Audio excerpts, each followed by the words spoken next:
We're joined by Senator Joe Pittman, Senate Majority Leader. This past week, the House passed a $50.6 billion budget bill. What did this bill accomplish? Well, the bill accomplished moving the process forward. What the House passed was not something that we agreed to, and that's okay. They have their vision of how this budget should look, and we have our own vision of how the budget should look in this coming fiscal year. And we continue to work through that. The Senate, we were in this week as well, so there was a fair amount of legislative activity to try to move the process forward to effectuate a budget. How are budget negotiations progressing?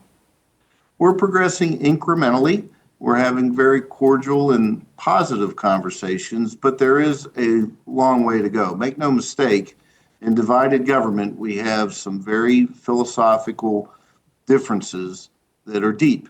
And those deep philosophical differences need to be reconciled somehow, some way. We have very distinctly different visions for the future of the Commonwealth.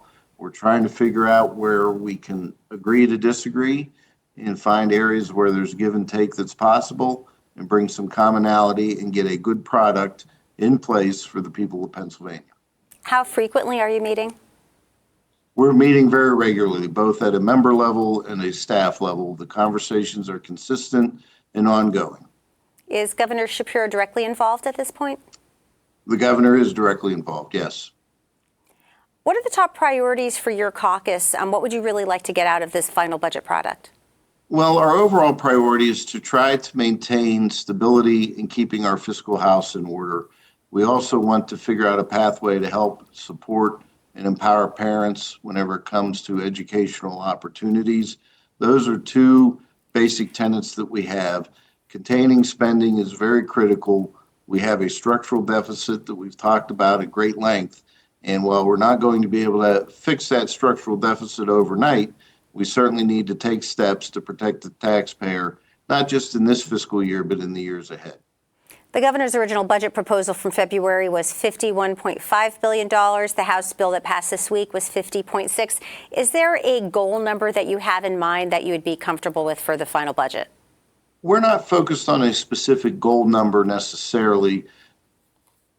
We're more focused on making sure that what we spend is efficiently spent and that we're minimizing the impact on the structural deficit that we have.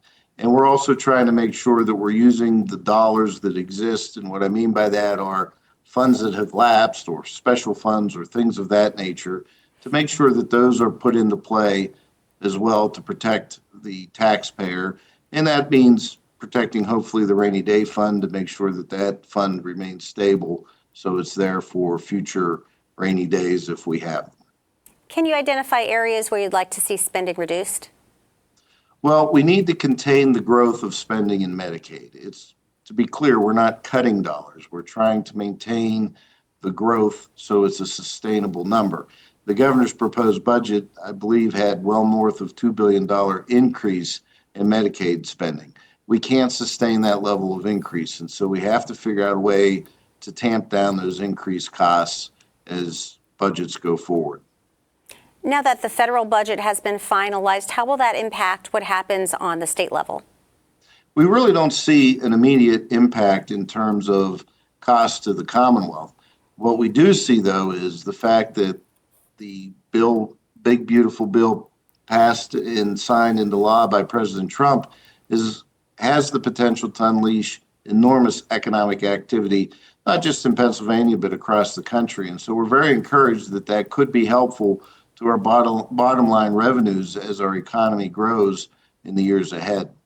Particularly since you just mentioned Medicaid, do you anticipate that the state will attempt to backfill any of the federal money, any of the funding that's been reduced from the federal level?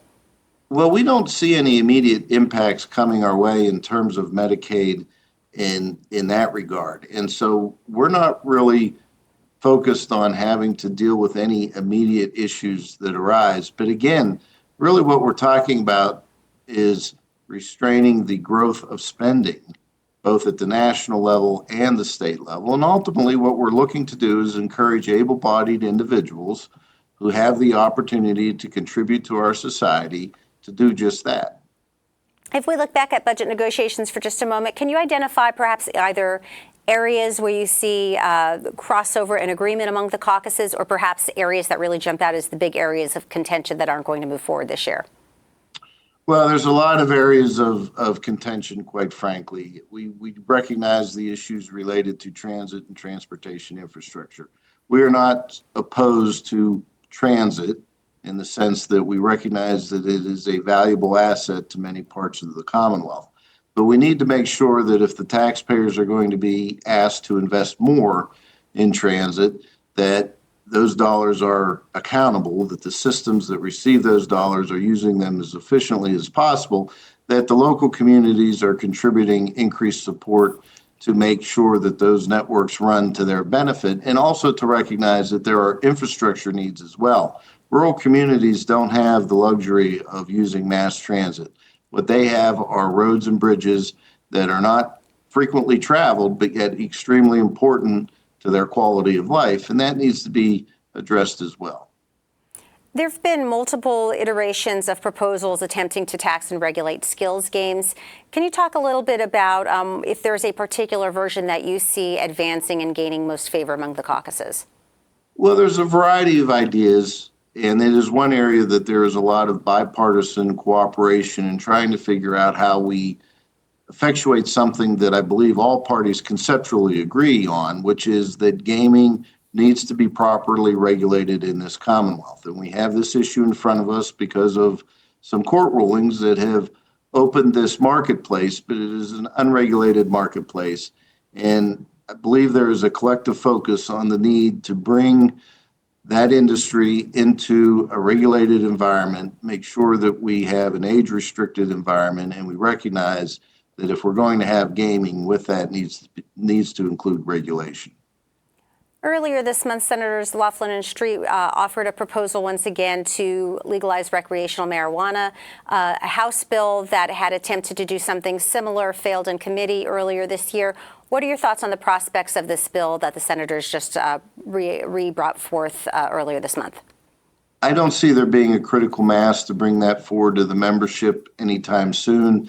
And frankly, what the House did a few months ago really took a serious issue and made it an unserious proposal. And it took the entire conversation around the issue multiple steps back. It was a very unproductive situation that the House created. Governor Shapiro joined a lawsuit suing the Trump administration for roughly $230 million in congressionally approved money for education programs that has since been pulled. Do you have any thoughts on if this pulled funding will have an effect on what's available for school districts this year and how that affects what the state is offering up for public school funding? Well, our focus on public school funding is relative to our state budget. As it relates to what has happened at the federal level, let's face it, we have a $37 trillion debt. Something's got to give. We cannot continue to deficit spend at the national level the way we have, and we cannot continue to print money the way we have. At some point in time, something has to give, and I believe that the president and the Congress has tried to take some very serious actions to rein in and restrain the spiraling deficit that we see in Washington, D.C. And as it relates to all these lawsuits, God bless him, but why he wants to continue to make so many lawyers so rich is beyond me. Now, earlier in our discussion a few moments ago, when you were talking about your priorities, you talked about having educational options. In past years, there's been legislation floated around called the Past Scholarship Program, often compared to school vouchers. Do you foresee any scenario where that type of program advances this year? Well, I don't know what type of program it may be or what scenarios there may be, but it's been a long-held tenet of our Senate Republican majority that we have to find ways to empower parents to make decisions on the future of their children's education. Parents have the ultimate responsibility for their children's education. They need to take responsibility for that education, and we need to empower them any way, shape, or form to help them ensure that those opportunities are available.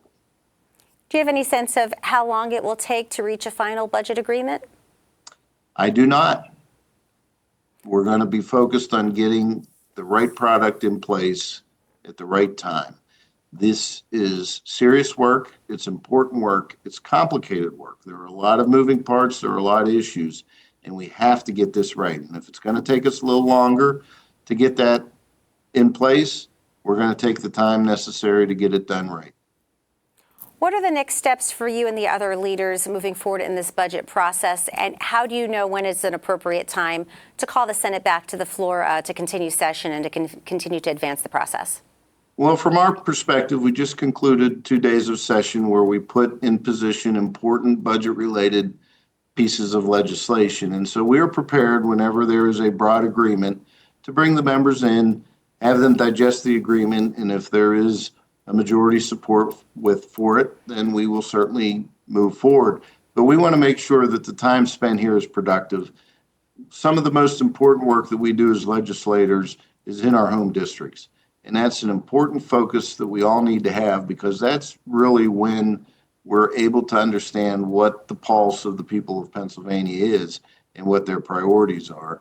And we try very hard to make their priorities our priorities. Senator Joe Pittman, thank you so much for joining us. Thank you. Appreciate it.